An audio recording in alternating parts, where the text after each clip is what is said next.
Hello, everyone. Welcome to another recording from this 52nd quadrennial session of the General Conference of the AME Church. I'm John Thomas, editor of the Christian Recorder, and this evening it's been Ecumenical Night, which had a wonderful service with Reverend Dr. Marcus Cosby. Here we have with us three of our ecumenical guests. For those of you who may not understand, the AME Church is not only one church. We have many relationships within the global church, the ecumenical word, or for those of y'all of the Greek, Ecumenical.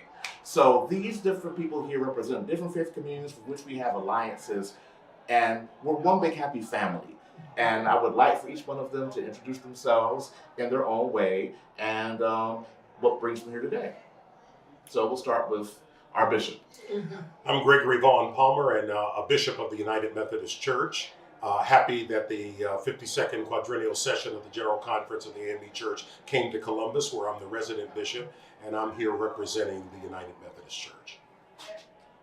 And my name is Reverend Dr. Angelique Walker-Smith, and I'm actually wearing two hats this evening. The first one is the Strategist for Pan-African Faith Engagement, and I also have recently been elected as the new president of the World Council of Churches from North America. It's an honor to be with you. I'm Dr. Pene Woods. I'm the Chief Administrative Officer for the Christian Methodist Episcopal Church. And at the AME Church is my friend. I have so many friends, but I do serve on the Pan Methodist board and Churches United in Christ. And just everyone, the general officers, a lot of them are my friends and colleagues. And all of us as Methodists, we're basic family. That's right. We're one Absolutely. big, happy Methodist family.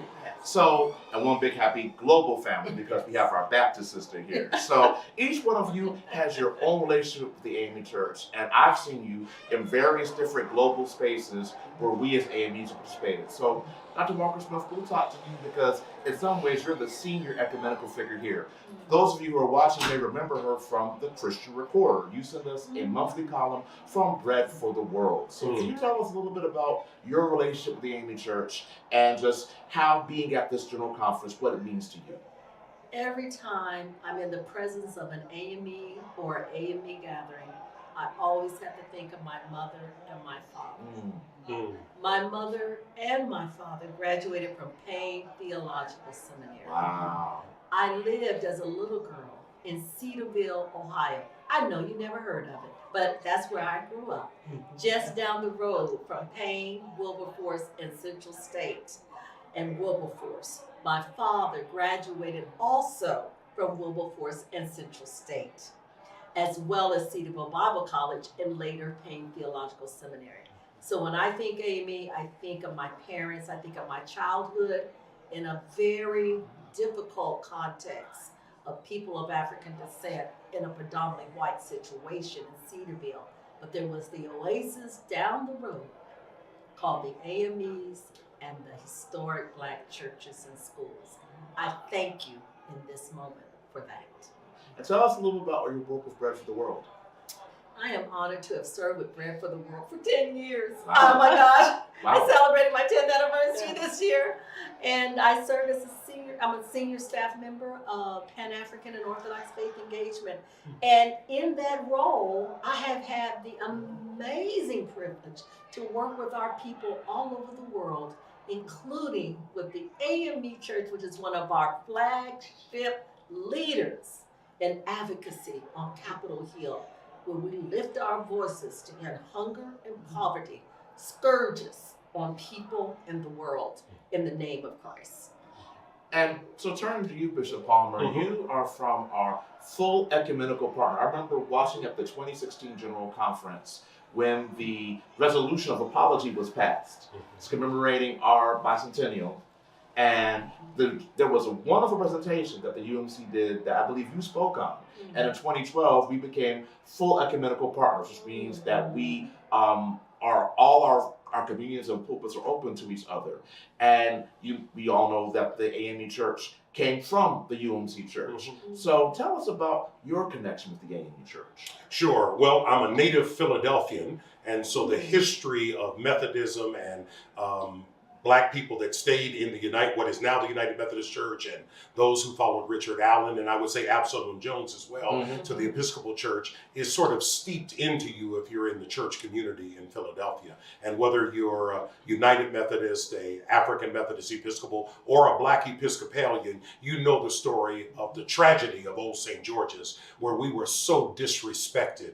And from that, God brought new life and fresh life.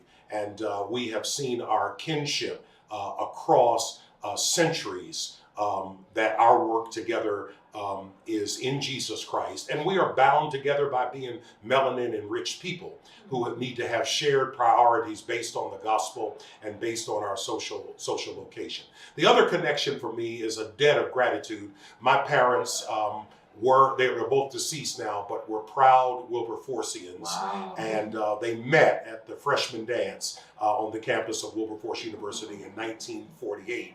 And in fact, my dad was a student government president during his time there, and was a part of some appealing to the state to not forget about Wilberforce even after it had funded Central State University. So those stories were steeped in me. Even tonight, Bishop Beeman reminded me of how his connection to my dad in the Philadelphia-Wilmington corridor, seeing him at the Wilberforce alumni gatherings and other events. They were both loyal alums, in the will and everything. And so I'm indebted in that way. And then the relationships with AME clergy and lay people across the years, and people that were schoolmates of my parents or colleagues. I still mourn the passing of the former senior bishop, Bishop McKinley Young. We were both here together in this area at the time of this passing. So on and on. And to you, I want to ask now, this is a general conference of the AME Church. Now, as a UMC bishop, you also had a general conference this year. Can you tell us about some of the differences between the AME and the UMC General Conference, and how does it feel being here as a UMC bishop? Well, it feels wonderful to be here, and I'm catching up with old friends of long standing. So first, it's the fellowship and it's the camaraderie. And I would say, secondly, while I have no shame in my game as a United Methodist and as an African-American United Methodist, sometimes where you have all of these cultural differences of expression of the faith, it's good to be in a place where you don't have to explain, or you might feel like you should explain, like, oh, sorry, that might have been too much for you. So no shade on the United Methodist, but it is the reality that we live in. I would say some similarities are both churches are global.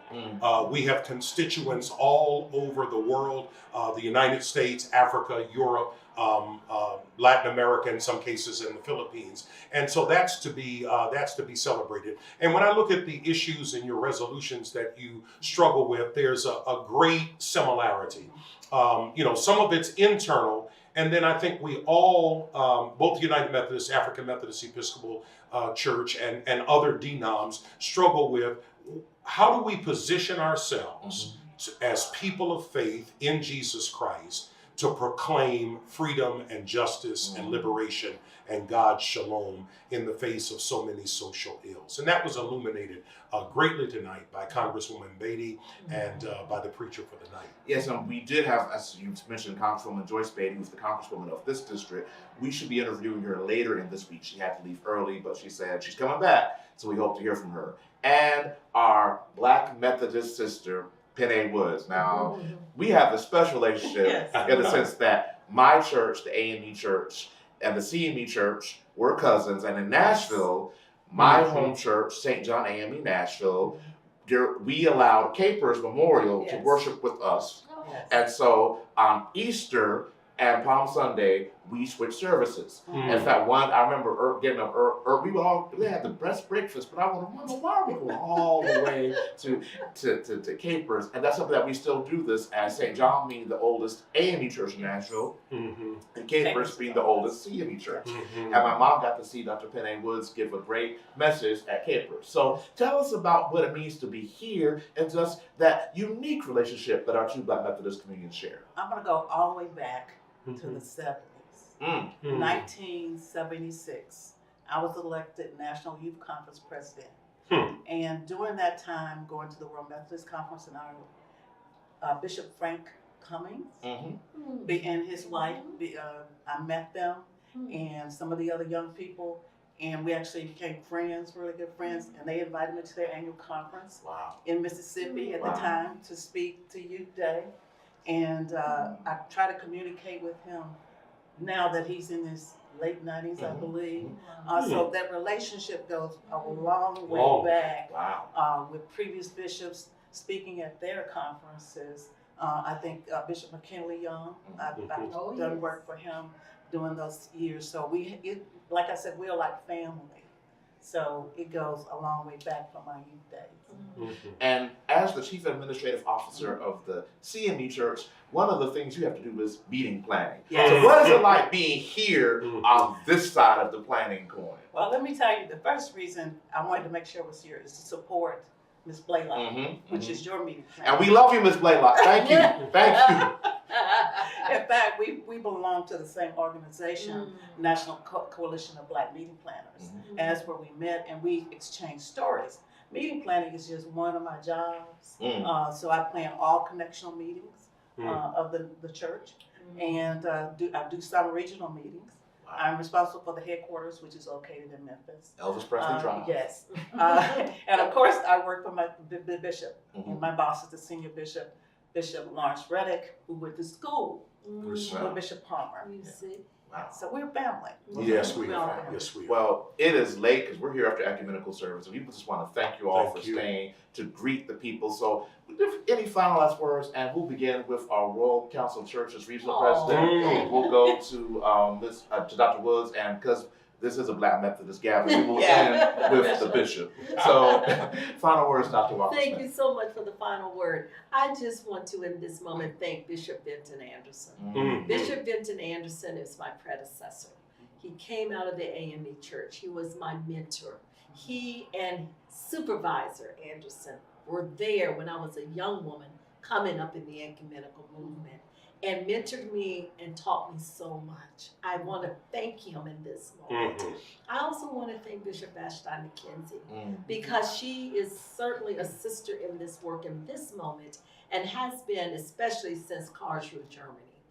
Amazing AME leadership. And then all of the words and names that have been brought up, Bishop McKinley Young, Bishop McLeod. We go on. There are all these ecumenical leaders whose shoulders we stand on in the ecumenical movement. World Council of Churches and Bread for the World say thank you. And I personally say thank you. I feel like I would not be any kind of woman of faith as I am now without the kind of inputs and the shaping of these leaders. And Bishop Sylvia Talbot, I have to call her name, and Frederick Talbot, she's in my book. Thank you for your leadership. Dr. Woods? I am praying that this conference, throughout the end to the end of the conference, which I can't be here the whole time, which I wish I could, but I'm hoping you will be blessed for it to be more and more powerful every day.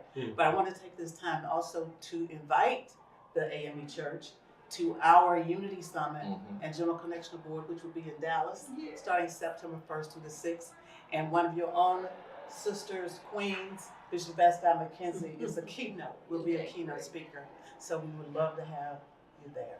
And it's great to, like, they go to other meetings. It's always nice to go to a meeting that's not your meeting too. That's That is true. Yes, that is true. And finally, your Grace Bishop Palmer. Thank you. So I want to thank the African Methodist Episcopal Church for welcoming me in tonight and for all that you've bestowed upon my life, all the relationships that have been named. And I want to say to the African Methodist Episcopal Church, now more than ever, God and God's people need you. The enrichment of what you can bring as a historic Black church to the whole body of Christ is needed now more than ever, and to our communities that are struggling now more than ever. Don't miss the moment. Powerful words to end. Thank you for coming. Thank you for sharing your time, your gift of time with us. And thank you all for watching. We'll see you next time. Thank you. Thank you.